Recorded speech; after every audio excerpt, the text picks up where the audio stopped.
Hey everyone! Today we're diving into every Frigidaire error code you might see on your appliance's display. I've been fixing these units for years, and I'm going to break down exactly what each code means and how to fix it. No technical jargon.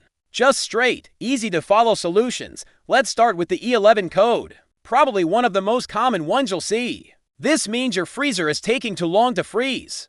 Before you panic, check if your door has been opened a lot recently or if you just put in a bunch of room temperature food. The simple fix is often just giving it time to catch up.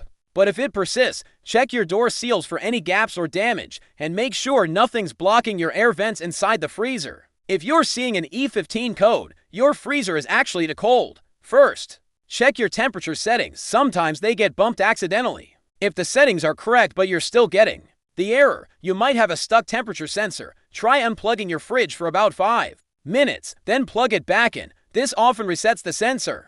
Now, let's talk about the E4 code.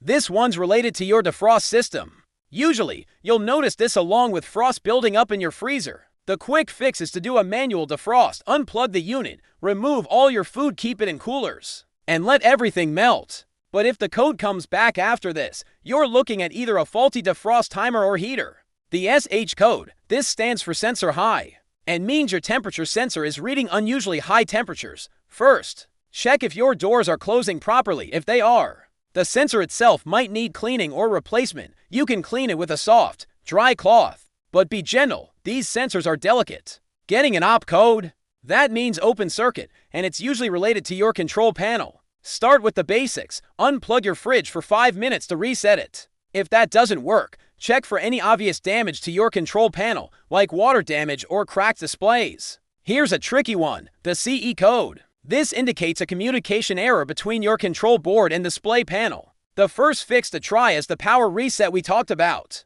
If that doesn't work, check all the wire connections you can safely access. Sometimes they just need to be reseated.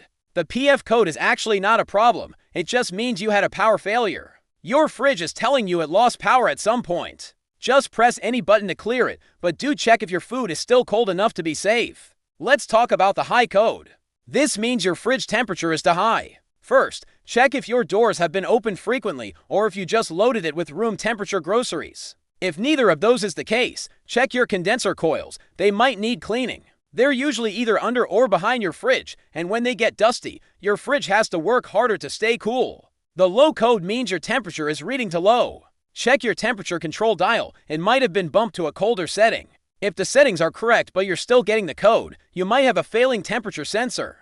Now, if you see an SYEF code, that's indicating a system failure. Don't panic. Start with unplugging your fridge for about 10 minutes. If the code comes back after plugging it in, you'll probably need professional service. But at least you tried the free fix first. Here is something really important. If your display is showing random numbers or symbols that we haven't covered, or if it's flashing irregularly, start with the power reset. Unplug for 10 minutes, then plug back in. This fixes a surprising number of electronic glitches. Let me give you some preventive maintenance tips to avoid these errors in the first place. Clean your condenser coils every 6 months. This prevents overheating issues. Check and clean your door seals monthly. Just use warm soapy water and dry them thoroughly. Make sure your fridge is level. Use a basic level tool to check and adjust the feet if needed.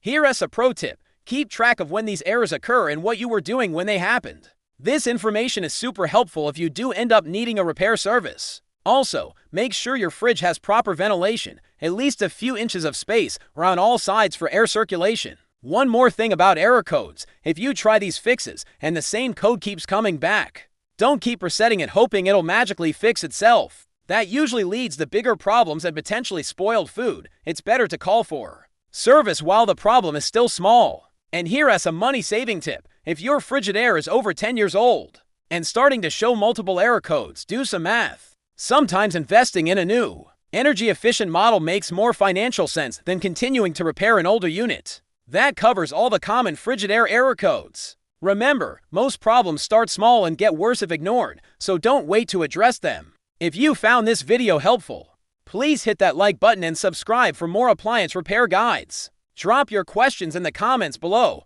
I love helping you solve these problems. See you in the next video.